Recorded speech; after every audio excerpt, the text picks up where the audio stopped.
Hello everyone and welcome to yet another edition of RaceSport TV Friday Prime Time here on the iRacing Esports Network. Round number 8 of the IMSA Online Sports Car Championship is just upon us. We're here at Mid-Ohio. Track information is up on screen for you there. 26 degrees Celsius on track. Very light winds here at Mid-Ohio. I am Connery Maddock. I'm joined by Ryan Walker as ever for this one. And, well, this track usually considered quite tricky, Ryan, especially when it comes to multi-class action like we'll see in just a couple of moments' time. So it'll be very interesting to see how this one's negotiated. Yeah, absolutely. Mid-Ohio, one of the iconic tracks when it comes to multi-class racing. And, like we saw last night in the IMSA Pro Series race, I think tonight it could be very, very difficult when it comes to trying to make a move or even lapping cars. And I think these drivers are going to have to be very careful and have patience. But as we saw last night towards the end, it can all kick off with one slight wrong move, I should say. We're just about 5 rounds from the very end of the season. All tracks inside of North America here. As we'll have this race at Mid-Ohio, then we'll head to Sonoma, Road Atlanta, Circuit of Shields Villeneuve, and then we'll have Belle Isle as our season finale, which is going to be very, very interesting indeed. Having a street circuit as a season finale, that could be a big show, shall we say. But in this one, we got a couple of minutes of the qualifying session left here, Ryan, and qualifying is going to be pretty important here considering how difficult it is to overtake. It's probably one of the most difficult tracks to overtake at on the calendar. Yeah, it's one of those tracks that it's even though you have long straights, you've got the back straight and the home straight, but you can't really make a move. And yeah, I think it's going to be an interesting race to see how everyone gets on, and I think yeah, I'm intrigued to see how it goes. Yeah, I'm intrigued as well, as we're seeing some provisional lap times coming in here. Of course, it's a little bit lower of a strength of field as we've become accustomed to, but that doesn't necessarily mean that we'll have any worse action out there. As well, we're currently seeing, at least Ryan, some of the GTLMs putting some fast lap times in, and actually the prototypes struggling to try and keep the distance to them, shall we say? Yeah, I was just looking at the lap times of the GTLM cars, and yeah, I'm quite surprised that they're so close to the prototypes. But yeah, the prototype is at times a very difficult car to get to grips with. So I think yeah, I wouldn't rule out a GTLM car taking the overall win tonight. Yeah, that certainly is a possibility. We do only have 2 Daytona prototypes coming into this one, unfortunately, but it's going to be a bumper field in both GTLM and in GTDs to be excited about. And in fact, we actually have 22 GTLMs signed up to this race, Ryan. So that's going to be, it's going to be pretty busy. Yeah, absolutely. And I think yeah, the pace in the GTLM class is going to be really close, I reckon, and also in the GTD class as well. So those 2 classes will probably be worth keeping an eye on, and yeah, I'm excited for this one. Yep, I'm as well. We are around about a minute away from getting in our starting grid here for round number 8 of the IMSA Online Sports Car Championship, and well, we'll have to see what sort of interesting storylines this race holds. As I'm seeing a couple of names in GTD that might be of note. We've seen Ashley Beard before in this series. I'm seeing some of the higher iRacing people like Raina Talva. You've got Mark Fletcher in there as well in the GTD field. So, but if you look at GTLM, the top contenders are going to be Dennis Marshall, Andreas Jokims, and Mikkel Jensen. Those latter 2 names we actually know from the Danish Esports Racing Championship that we broadcast here on RaceSport TV. So names that we're used to, but some, Ryan, that we're not. Yeah, Mikkel Jensen I recognise from racing in real life, and yeah, I think he's a former BMW Motorsport Factory driver, so yeah, it's good to see him out on track this evening. And yeah, Andreas I recognise as well, and yeah, they'll be ones to keep an eye on. They definitely will, and well, some of them having a great time in qualifying, some of them not. So we'll see how that one files through once we get our grid set and we go green flag racing here at Mid-Ohio. But without further ado, we will go through your starting grid here for today's race. Only 2 prototypes in this one, Gustas Grimbergus and Cisco Samush there. Basically consisting of the one and only row in Daytona Prototypes. GTLMs looks like this. Dennis Marshall, pole position. Andreas Joachimsen on second position. Mikael Jensen in third. Daniel Nyman in fourth. Caden Bin in P5. P6 goes to Herman Gonzalez. You got Gonzalo Cortez and Mikhail Kotab bringing things down to P8 on the GTLM starting grid. You got Jonas Sager. You got Robert Riedel. Thiago Castro and Michael Mariani bringing things down to P12 on the GTLM starting grid. Nicolas Palacio, Cesar Cabral. You got Matt Legale in P number 15 here today. And Joe Portelli in P16. P17 Agancio Fedrez, Ben Hornell in P8, Joseph Nelson P19, as Ben Hurdle is in P18, Edward Alde in P20. Brian Jacobs P21, Richard Lyons in P22. So quite a few GTLM cars, shall we say. But GTDs looks like this. Andrew Leray in P number 1 to start GTDs. Rainer Tayar in P2. Tim Schilling in P3 with Mark Fletcher in P4. Jorge Soligo in P5. Stephen Bossard P6, and then you have the likes of Sieberling. You got Ashley Beard there, and so even just inside the top 10, Morosky, Richardson. You got Johnston, Piccolo down to P12. Alex Carty in P13, Josh Hasma in P14, and Nathan Yue will round out the 15-car starting grid for GTDs. And just in time, that pace car will roll off of the congregation, the starting grid, as it's only going to be a couple of corners before we actually go racing here at Mid-Ohio. Just those 2 Daytona prototypes will lead the field around. Field will be under the control of Gustas Grimbergus as he heads his way through the carousel, through turn 13 to get the green flag here at Mid-Ohio. The 2 prototypes in their little 1v1 are off and away, but your huge GTLM field heads its way through to take the green flag and the start of their race. Dennis Marshall leads in towards turn number 1. Andreas Joachimsen in second place there. Now GTDs come through, and in fact, Andrew Laurie has had a horrible start here as he has actually cycled down into third place in GTDs. And you can see the GTLMs and the GTDs haven't really separated out here. And here comes Mark Fletcher, though, trying to get back to the race. Mark Fletcher trying to go for the race lead around the outside of the keyhole. Tries to get the cutback move here. Great battling in GTDs. Talbot going to block all the way down this back straight here. Fletcher trying the long way around, looking for the braking zone into turn 4. China Beach, it's AMG Mercedes versus Audi into the corner. Fletcher can't find his way around there. Tries an alternate line, but still can't make all that much further progress. So great fighting here in GTDs as they're actually catching the tail end of GTLM. Yeah, and like you mentioned, the GTLM and GTD cars are close together, kind of, which is a bit unusual, but at the moment everyone seems to be reasonably sensible, apart from 1 or 2 drivers having issues. But these drivers have to watch with the cold tires as well. But at the moment, GTD, Mark Fletcher's the man it looks at the moment really racing, trying to take the lead in GTD.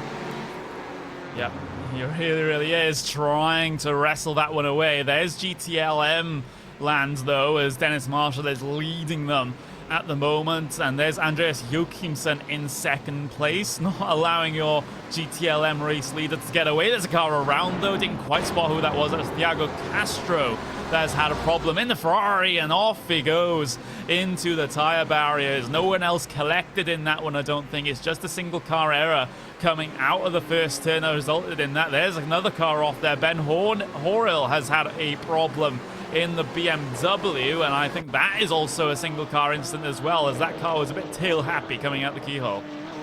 Yeah, just riding on board with him now to see what happened, and it looks like oh, he just caught the outside grass on the exit, and just like we mentioned before, Connery, in previous races, that grass, since the updates, if you clip it ever so slightly, it'll just spin you sideways or even spin you around. Yeah, we just saw that on the replay, so that BMW gets cycled back, and it's still not entirely comfortable. There's a little bit of a snap on the entry to the corner there. Back to your race-leading GTLM cars. Marshall and Joachimsen were on board with the latter at the moment as they head their way through turn number 1. We have a leading group of Ford GTs at the moment. There's a car off. That's Joel Portele. Yes, it is.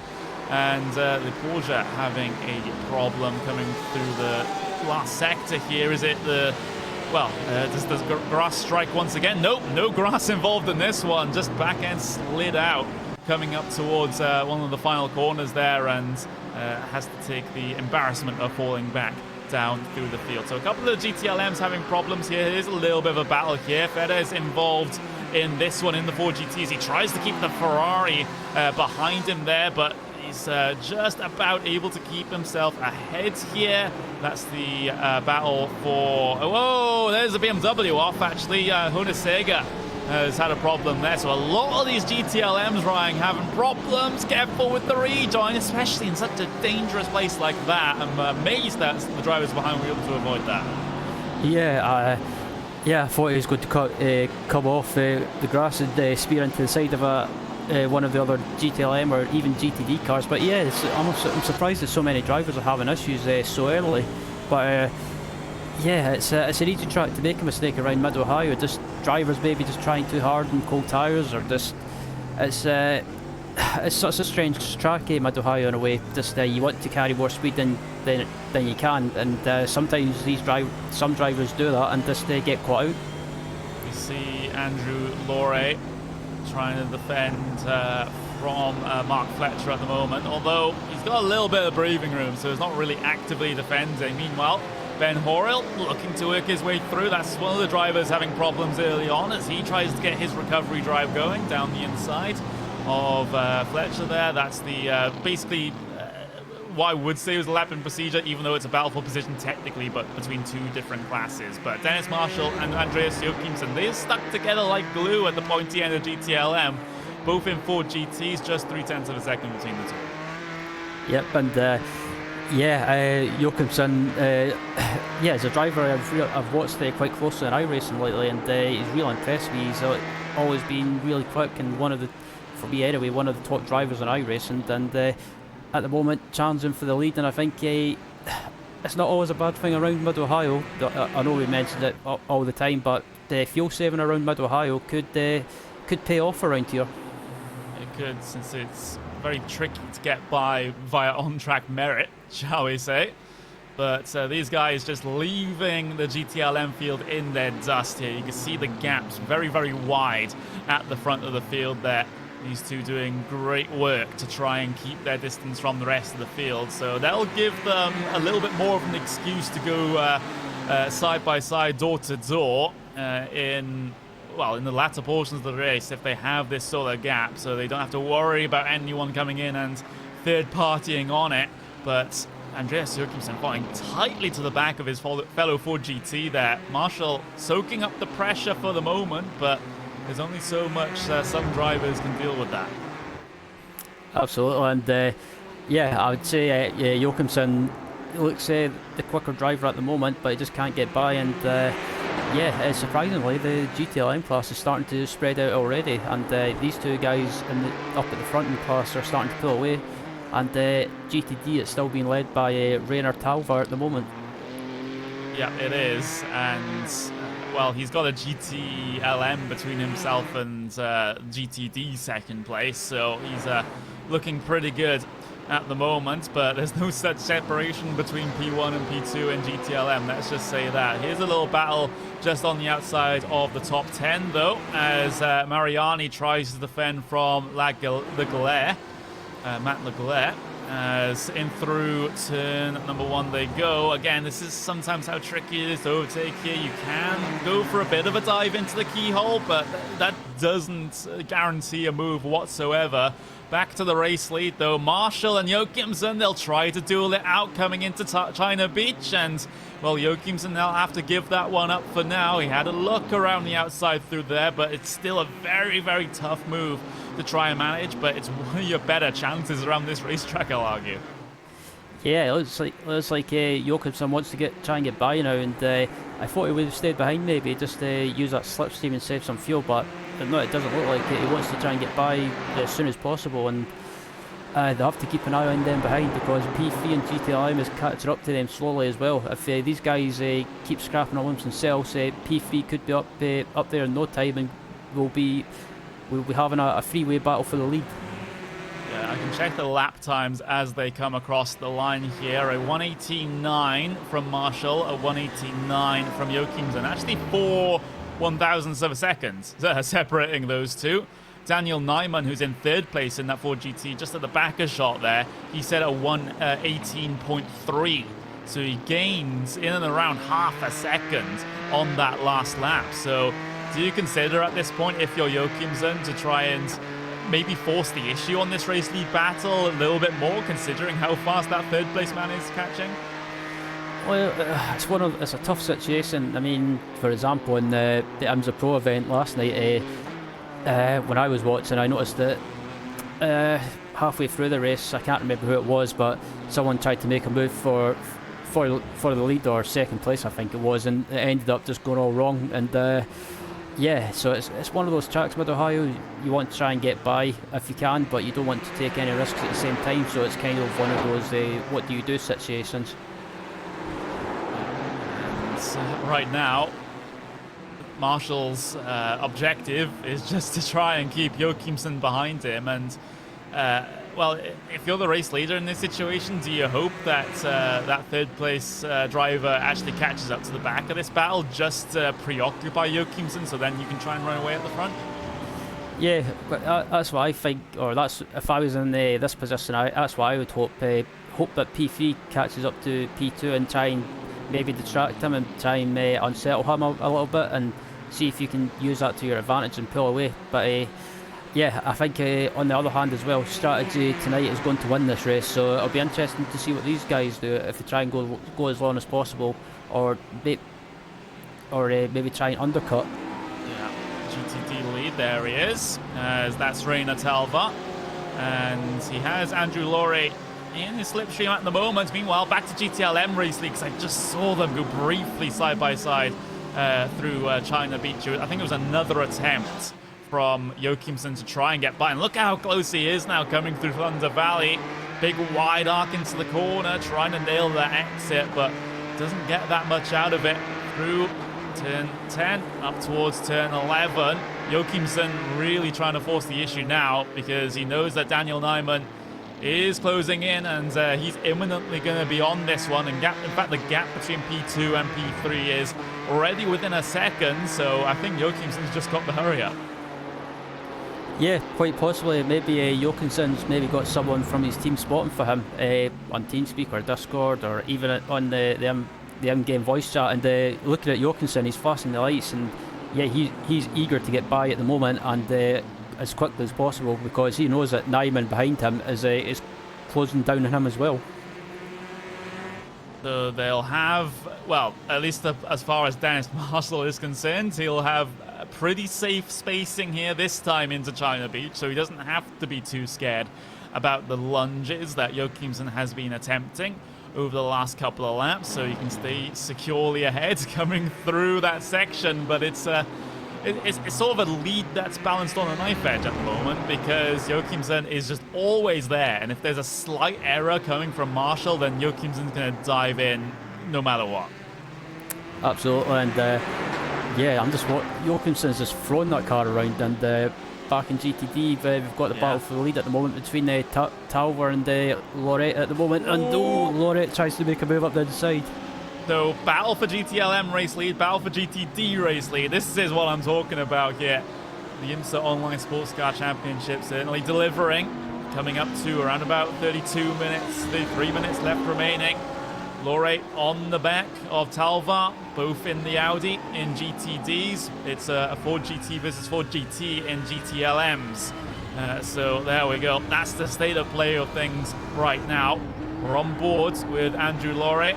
As I just saw Jochimsen go to, well, he's side by side, excuse me, with Dennis Marshall coming down the back straight. This is the race lead in GTLMs. There's lap traffic involved in this further down the road as well. Jochimsen to the inside for China Beach. Can he grab the race lead? Yes, he can. And now is the bigger issue of can he break away? Yep, and I think, and as the replay is coming up with the move now, and it looks like the leader ran wide, and that gave Jochimsen a chance to make a move up the inside, side by side going down the straight, and managed to break later and get that move done, and it was a nice move by Jochimsen, I have to say. Yep, there we go. Clean down the inside, not too much of a problem there. Although, just as we were away from that replay, I saw Jochimsen get held up quite a bit by a GTD Audi, and that's a BMW off. Ben Horrell, we saw him have an issue in the first couple of laps of this race. It seems like this one's a little more terminal. What has happened to that BMW? Is it on the brakes into China Beach? It might be. We'll just keep an eye on it. Careful of that grass on the outside as you come into the braking zone. That can be an issue, but he's well off of that. Towards the inside. There we go. Still okay. Coming through the middle. Oh! The car just snapped, and that's a tricky transition there because you're changing direction as well as going over a little bit of a crest, so the cars can be upset by that sort of changing gradient, but I've never quite seen it as obvious as that. Yeah, that was a bit of a strange one, but it's an easy mistake to do around that corner as the top three in GTLM are passing GTD traffic now, and Jochimsen's not getting away with it as much as I thought he would be. Yeah, he's kind of a bit stuck at the moment because they've been having to deal with GTD traffic, and it seems like it's not exactly been helping Jochimsen, and it kind of has been helping Marshall, which is keeping him in things at the moment. I have to remember there's a GTD race lead battle going on as well, but they haven't been actively fighting like the GTLMs have, but there we go. Down the inside, so one of those GTDs through turn number one. It's kind of a tricky place to try and get past, but if it's handed to you on a silver platter, you're going to go for it anyway. But now into the keyhole for those guys. Jochimsen still trying to extend the gap. There's a Porsche that's around through this slight sketchy rejoin in front of the BMW there. Brian Jacobs having this issue here, as we'll see him run it through. And slides out on entry. We've seen that from a few Porsches today. Yeah, the second Porsche that's had a spin today, and it looks like he just missed the apex and went offline and just lost the rear, but he managed to keep going again. But yeah, he just about got pinballed by a BMW when he was rejoining. But back up at the front in GTD as well, we've still got these two leaders going at it, and yeah, these guys have been pretty close since the start of the race. They have, and they both have about a 4-second advantage over third place. There's two leading Audis in GTDs, followed by a Mercedes in that class. So there we go. As those, basically, it's a similar sort of situation to what we see in GTLMs, at least early on with these two cars just trying to break away. Yes, that GTLM sort of battle has now become a 3-car pack for all intents and purposes, but it's interesting seeing the disparity between the very fastest drivers of these classes and those drivers that sit mid-pack. Yeah, absolutely. Is it? Mariani? One of the GTLMs has an issue off track. We're told this is an incident between these two Ford GTs, so getting close. No, a bit of a push, a bit of a shove coming up towards the final sector as Mariani goes out into the grass there. That one's unfortunate. We'll get to see it. So who's the pusher here? It's Ignacio Fedez, and then there we go. Front to rear contact. It's coming into the corner. I suppose there's only one person you can blame for that. Yeah, absolutely. That was all in the car behind. I'm afraid, and yeah, that was just a silly move. But back up at the front in GTLM as well. This battle for the lead is still ongoing between these top 3 cars, and yeah, Nyman in P3 is probably in the box seat at the moment, because if these two get slip up, he could pick up the pieces. Jonas Sega has had a problem, and well, trying to fight with one of the Ford GTs there into China Beach. Things get a little bit tight and a little bit too close between the two of them. They both go off the circuit, and you can see the BMW not too happy with the flashing of the lights after that incident, as he felt he was being crowded out. But he, you know, they were basically almost making contact between the doors there, and it's a very tricky place to get past. So it's yeah, it's hard to sort of judge those ones. Yeah, absolutely. I think it was just one of those unfortunate things, but the two leaders in GTD are really close now, and they're about to be lapped by the prototype leader, I should say, and as they come into turn 1. Yep, the only running prototype in this race now, since the other one unfortunately had to retire from this race. So Gustas Grimbergers, it's basically a Sunday drive for him until the very end here. I'm seeing an incident through Thunder Valley. It just flagged up as yellow flags on my timing screens, and Evan Moruski in the 38, excuse me, having that problem there. And I think this is an incident with another car. It's with an Audi trying to jump. Oh, what's that Audi doing? The 29. Oh, it just completely slams the side of that AMG Mercedes. Nathan Richardson trying to go over the curb to make that happen. We'll have a watch of it. That's not what you want to see. Yeah, it looked like Richardson possibly might have just got caught out under braking. Maybe, yeah, it just looks like just caught out under braking and tried to slow down and just lost the rear and went over the curb to try and avoid him, but unfortunately he didn't and just speared into the side. Yeah, that's not the incidents that we like to see, but we'll just have to continue on. There's still some good battling up and down the field. Got this for P6, and well, the Ferrari and the BMW trying to fight it out. There's another BMW involved in this as well, as they come up on GTD traffic. Not through the most ideal place, but they'll try and find a way to make it work, and they all get through unscathed in that instance. As yeah, it's tricky to pass here at Mid-Ohio, and it's also tricky to pass lap traffic at Mid-Ohio, it seems. Yeah, like we saw in the IMSA Pro event last night, lapping traffic around here is very difficult. It's really, the last sector is really tight because you've got some tight corners and some wide corners. As one of the GTLM cars has an issue. That was Matt Legala's. Yeah, we'll get to see it up on screen, as it's not an instant through there. We'll just let this one run through. Oh, tags the grass on the inside. We're able to recover it well, but not able to recover the little off-track excursion coming through to the entry curb for the carousel there. So Matt Legale, unfortunately, I think he's taken the tow back to pit lane, and I think he won't be joining us for the rest of this race. So GTLM's dropping like flies. Absolutely, and yeah, I'm quite surprised that he never kept going, because it didn't look like he had any damage. So yeah, that's a bit of a strange one. But back up at the front in GTD as well, we've got these two leaders going at it, and I think this battle for the win in GTD could be possibly sorted through the pit stops, which aren't too far away. Yeah, and we haven't actually had the chance to talk about them because of everything happening so far this race. There is one scheduled stop for all three classes, and it's no tyres. You just need the fuel to the end, which is why in a lot of races so far this season we've seen the GTDs and the GTLMs really, engage fuel save mode coming through the first stint. To Lore almost into the back of Talvar there, the race-leading GTD machine. But like I was saying, throughout this season we've seen a lot of those GTLMs especially fuel save throughout the first stint to try and get the jump in the pit stops, and I think that's what Marshall is trying to do in second place at the moment in GTLMs, and you could say the same for Nyman as well. They're getting good fuel economy behind that race leading for GT. Joachimsen, he had his opportunity to do it a little bit earlier on, but now that advantage is going to swing in the favor of those two behind.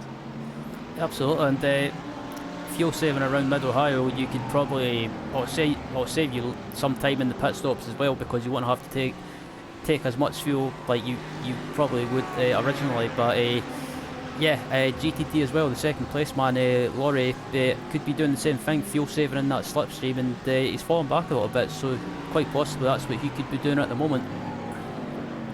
Yep, it could well be. As actually saw Nyman just drop off the back of the race-leading GTLM battle just a little bit. He's struggling to hold it with them. He did get impeded by an Audi coming through China Beach last time around, which lost him a lot of time. So you can see him in the background there. More GTD traffic. Beep, beep, trying to make your way through. Joachimsen almost hits the side of the Mercedes on the outside, as it's also GTLM traffic that they're trying to get through on. So some of the slower GTLM cars are now actually being lapped by their leader, and well, the inside will be gifted there to Joachimsen as he tries to, at least break the draft of the cars behind. He's doing an okay job for now, because Marshall still can't find his way through on the GTLM machine that your GTLM race leader just got past. Yet more traffic coming through. This is the rear view of Andreas Joachimsen as he tries to put yet more cars between himself and second place, and well, he's had a better time of things than his competitors, shall we say. Yeah, Andreas has had a better job getting through the traffic, and managed to create a bit of a gap to the second place car, but yeah, it's on now. Yep, it very much is on. Joachimsen still holding that GTLM race lead.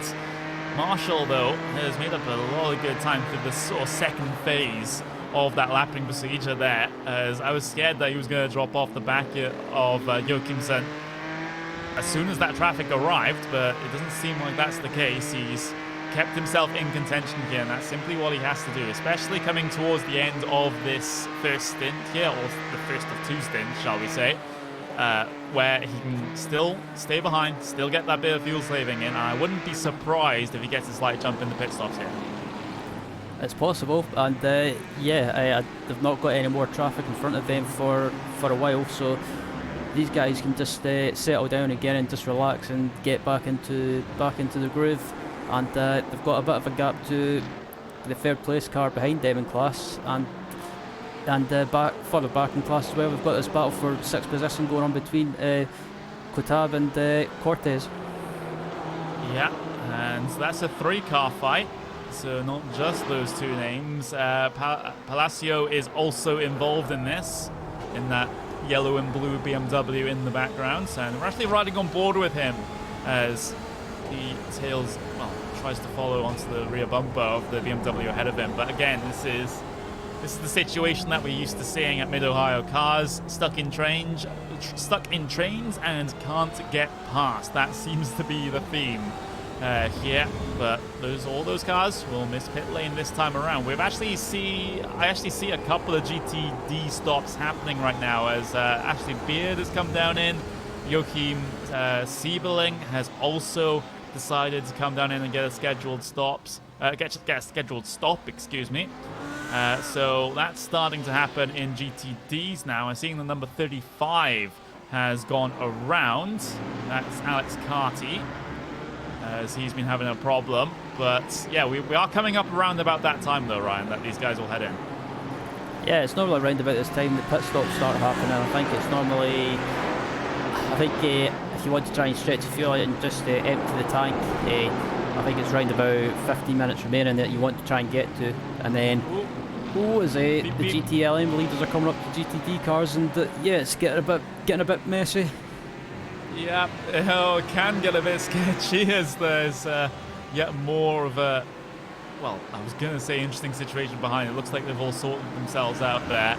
But again, this is sometimes the danger of trying to lap the traffic here at Mid-Ohio. It doesn't always go your way, and it almost ended in tears there, but somehow they're able to get themselves through. 18 minutes left remaining of this race, and as a result of that last instance of lap traffic, Joachimsen has been able to get a gap here, about 0.6 of a second. That's going to be all important coming to these stops. Absolutely, and I think I'm estimating probably the top 3 in GTLM to be in the pits maybe. Oh, Nyman's around. Oh, this is your driver in 3rd place. He spun it coming through China Beach. He was trying to lap a bit of GTLM traffic, but that GTLM traffic did absolutely nothing. We'll get to see it on the replay. You can see the flashing of the lights from the Ford GT, trying to warn the BMW. Down the inside, Nyman goes, but there's going to be no contact between these cars here. Look at that. The Ford GT just loses it. Yeah, I was about to say that. Just looked like he just looks like he lost it. I didn't see anything wrong. It just the rear end just went on him and just went too fast on corner entry. So I was about to say the top 3 are going to be in the pits. So I'm estimating round about within the next 1 or 2 laps, or 3 laps at least. Yeah, so you can see the gap between Jensen and Nyman now. So Jensen's been promoted into that final step of the GTLM podium and has quite a healthy gap in his hands as well. But yeah, that's unfortunate there. I was hoping that Nyman would come alive towards the end of this race and give us a little bit of a show at the front, but unfortunately not to be. Gustav Skrimbergus, you're only running Daytona Prototype, coming down on towards the pit lane for his one and only scheduled stop. There we go. Simple does it into his pit box. Absolutely no pressure. He's going to win this race no matter if he even gets to the checkered flag, so it's not too big of an issue for him. It's a bit of a Friday evening drive for him as he goes off and away. Fuel to the ends, absolutely no problems at all. So there we go. Those are the Daytona Prototype. Oh, Mariani's had another problem, and Sebring was also off as well, and it was contact between those two. And I have to say, this doesn't look good on Mariani because he came from a country mile back straight into that Audi. You'll see it, bang. Yeah, that was just unfortunate for Mariani. He just maybe a lack of patience, but the Audi did leave the door open a little bit, so it's a tough one to call. Paredes also having a spin, so some of these GTLMs actually having a bit of a struggle trying to keep hold of their cars, trying to keep pointed in the right direction. And that seemingly also goes for race lead. Well, not race leading, but GTLMs towards the pointy end of the field, because we saw the same situation with Nyman trying to keep hold of his car. Yeah, and Joachimsen's managed to build up a bit of a gap to second place in class as well. So yeah, Marshall has lost a bit of time in traffic, and this is perfect for Joachimsen. He could maybe when it comes to the pit stops, when he makes a stop, and if Marshall pits at the same time, he could possibly gain some time as well. Yeah, and well, they're going to have to come down in at some point. We've gone coming up to 23 laps. Does Joachimsen decide to head his way in? No, he's not. He's coming through the final corner and decides to take another lap. Same for Dennis Marshall. Mikael Jensen also staying out in GTLM, so they're really going to run these fuel tanks dry here, Ryan. I would have thought there would be a little bit more imagination with the GTLM stops, considering, if you can try and find a gap in the traffic to file out into, then that's going to help a lot, considering how much traffic is being a problem. Yeah, the Joachimsen at the moment is pretty much got clearer a little bit, but he's got some GTLM traffic and some GTD traffic in front of him to negotiate. So if he catches up to them, it might be worth diving into the pits and maybe not losing too much time. Yeah, that could be the decision that he's going to go with. Well, he's coming towards the end of the lap now, so it won't be too long before we find out whether it's pit stop time for Andreas Joachimsen or not. But yeah, it's he's doing all that he needs to do now. Over the last couple of laps, he's extended that gap up to almost 2 seconds back to Dennis Marshall. So that's a brilliant couple of laps from Joachimsen, and awesome dealing with the traffic as well. You'll miss pit lane again this time around. Marshall, similarly so. Jensen also staying out. So coming up to 13 minutes to go. GTLMs, the competitive ones at least, still yet to come down in, as we'll stay with this on board for Joachimsen for the full lap. Yep, and coming up to GTLM traffic as well, and I think if Andreas catches right up to this car in front, it's definitely worth a shot just diving into the pits at the end of this lap and not getting held up. But it'll be interesting to see what Joachimsen and Marshall do. I think both of them, will dive in at the same time. Yep, it could be. Up over the S's. Turn number 6. And, well, he's going to catch this traffic whether he likes it or not. Actually has to slam on the anchors a bit. Finds a line down the inside there. But only just a couple of tenths of a second lost there by Joachimsen. Gap is down to 1.7. GTD lead is still very close. And you can see it up on screen for you there. 3.5 tenths of a second. That we might even need to be talking about this more than we're talking about GTLMs, Ryan. Yeah, absolutely. It looks like Laurie got ahead of Talver as well. So, yeah, both of Petit as well, and a big shake-up after the pit stops. Laurie in front. So it looks like at the moment Laurie's managing to just pull away ever so slightly. Yeah, he's trying, but sometimes trying is not enough. Unfortunate life lesson, but coming through onto the pit straight into turn number 1, as well, these guys have about 11.5 minutes to separate their differences here.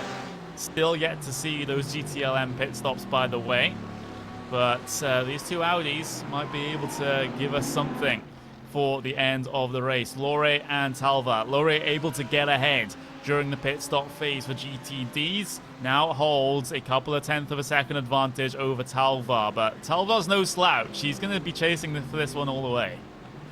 Yep, absolutely. He's got a slight run heading into the right and left, and but he just can't close up enough. And it looks like Laurie's pit stop was about 1.3 seconds faster. So that's definitely helped.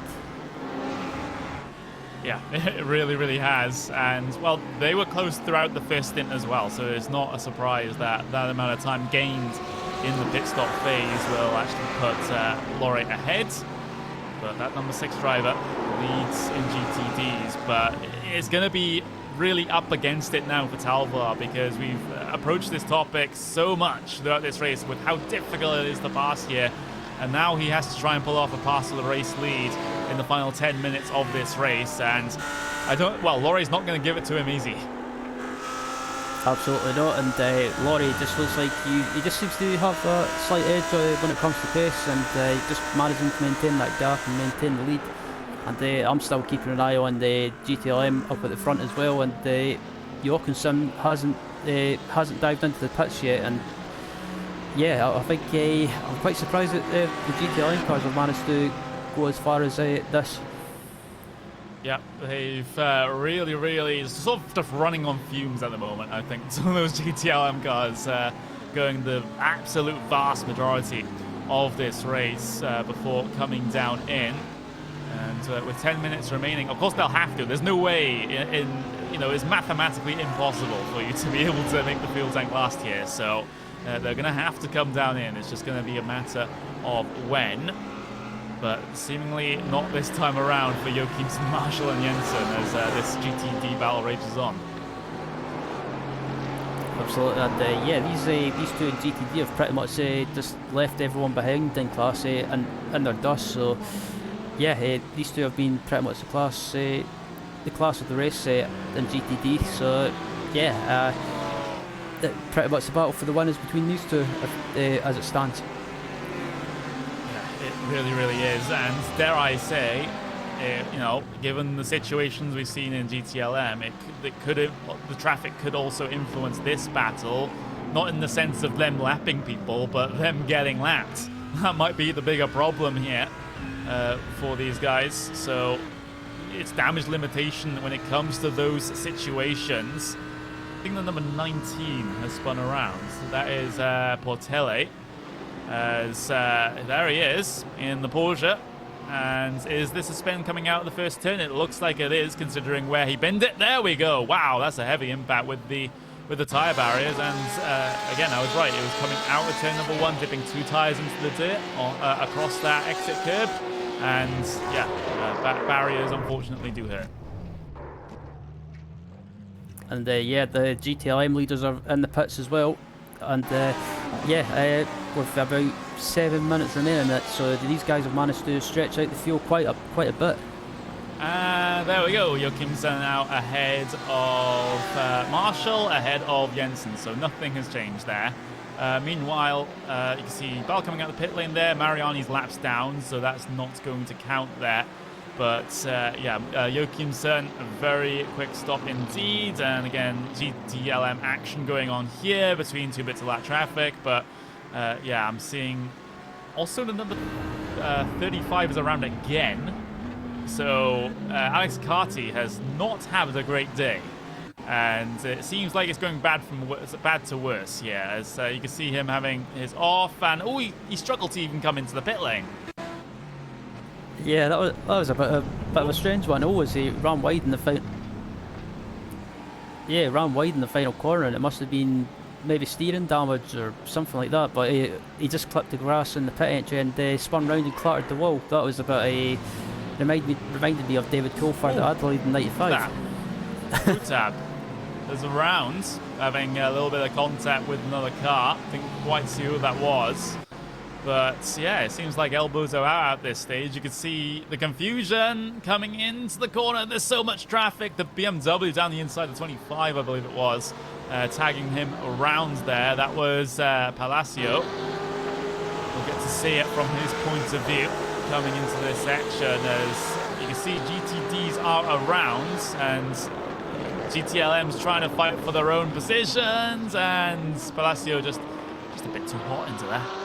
Yeah, just braked too late on the entry to the corner and just carried too much speed, and maybe just got caught out by some of the GTD cars when trying to lap them. And yeah, but it's one of those things. But yeah, we've got a battle between these two Ford GTs going on at the moment, and this is for 4th position between Gonzalez and Nyman.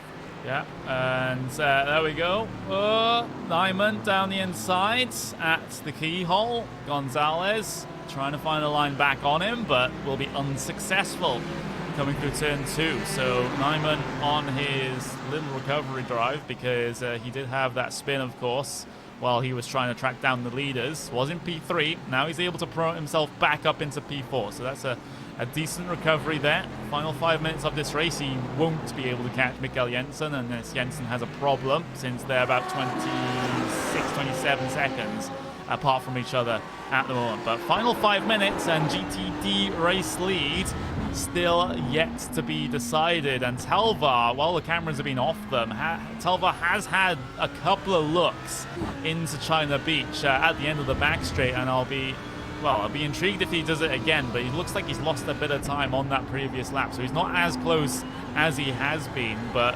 still ample opportunity for Talvar, about 4 laps.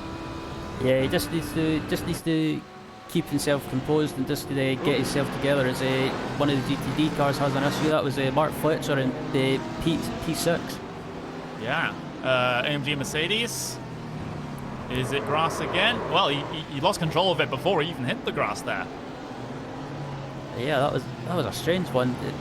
Yeah, it looks like he braked and then maybe just too much brake bias from the rear, or could be that, or just carrying too much speed on entry. Yeah, GTD race lead. That's what you're watching now. We're on the nose of Reina Talvar. He tries to chase down Lore. 4 minutes left remaining. 4 minutes for this battle to try and sort itself out. Oh, your race leader just going a little bit wide there.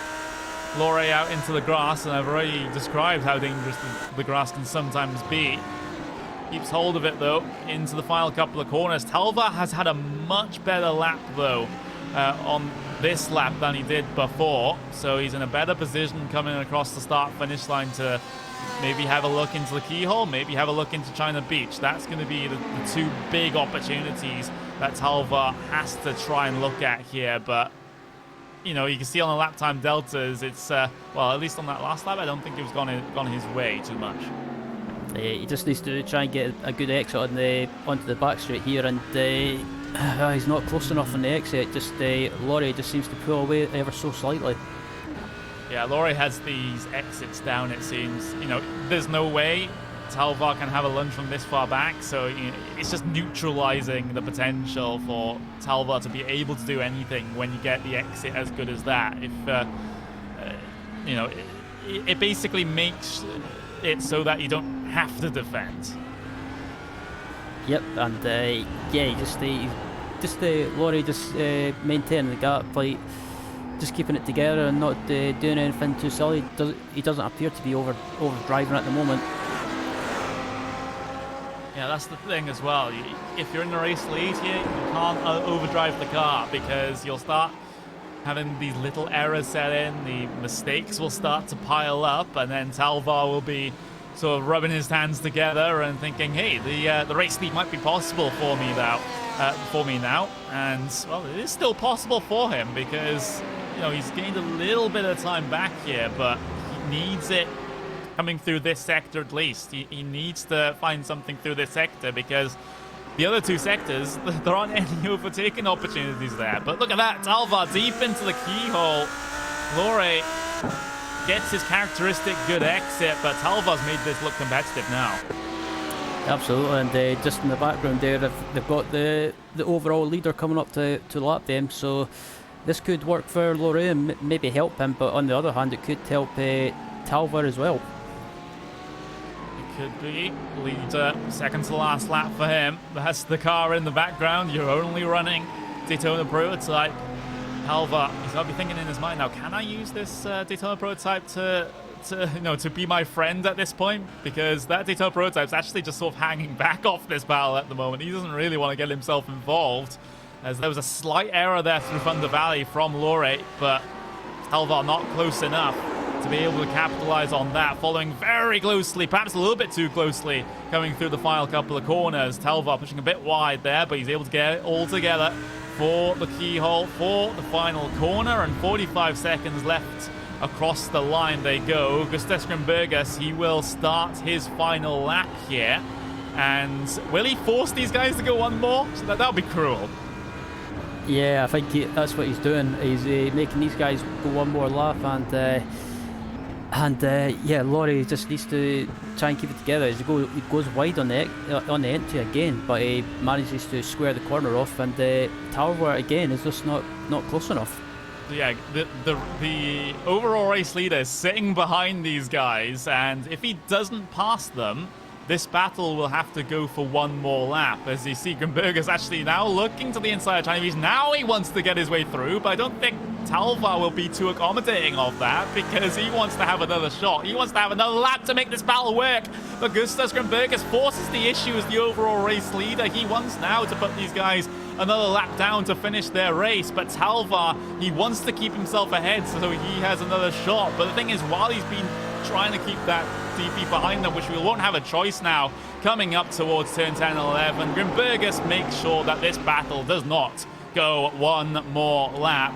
Grimbergus to the inside through the carousel. Talva's not close enough to be able to capitalize on the compromised line. Grimbergus coming across the line to win overall, the only Daytona Prototype left running, so you know, how valuable is that? I don't know, but Talva will have to finish second place in GTDs. Laurie in the first place position, so Laurie wins in GTDs, and now we're waiting for Andreas Joachimsen to come across the line in GTLM. It was a very well-run race for him, especially coming through that opening portion. He's now heading his way through Thunder Valley. He has a bit of traffic ahead that won't be too much of a problem for him.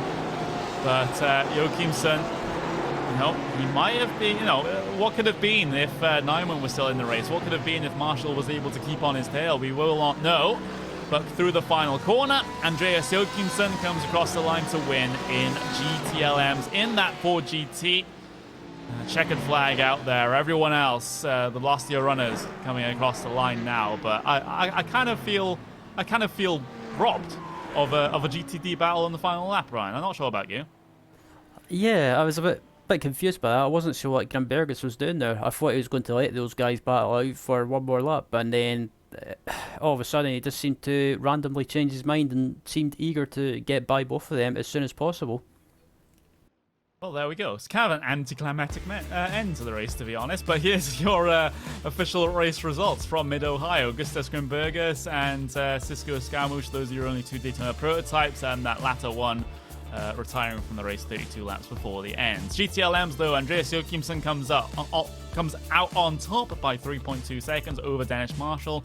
Mikael Jensen in 3rd place. Daniel Nyman, the first of the cars, a lap down as he had a problem through the middle portion of the race. Herman Gonzalez in P5, Gonzalo Cortez in P6, Nicolas Palacio in P7, Agancio Fredrez in P8, Brian Jacobs P9, Edward Olde in P10. And then towards the bottom of the GTLM, you have, well, mid-pack, at least for Cesar Cabral, Joseph Nelson, Robert Riedel. P14 goes to Jonas Sega. P15 to Mariani. 16 to Kotab. 17 to Patelli. 18 to Legale. P19 to Ben Horrell. And P20 to Diego Castro. Kaysen Bin and Richard Lyons will round out the 22-car GTLM field.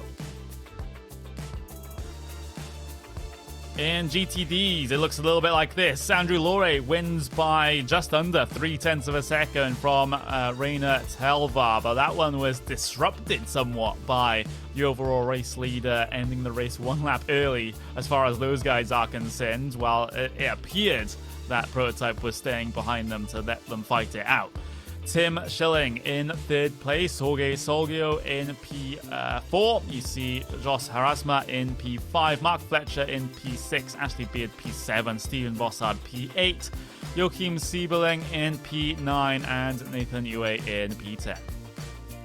And then you have the last of the runners in GTDs, Maruski, Johnston, Carty, Piccolo, and Richardson.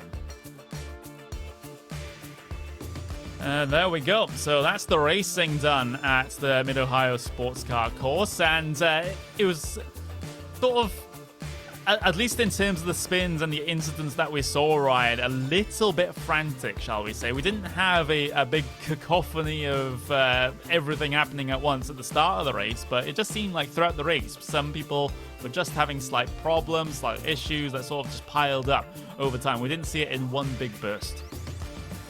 Yeah, some of the issues that people were having, it wasn't mayhem today like I thought it would be, but some people were just having little issues like half spins or full spins, losing it in turn 1 as well, and just having spins into the wall, and yeah, just people making some silly mistakes. But around Mid-Ohio, it's an easy mistake to make.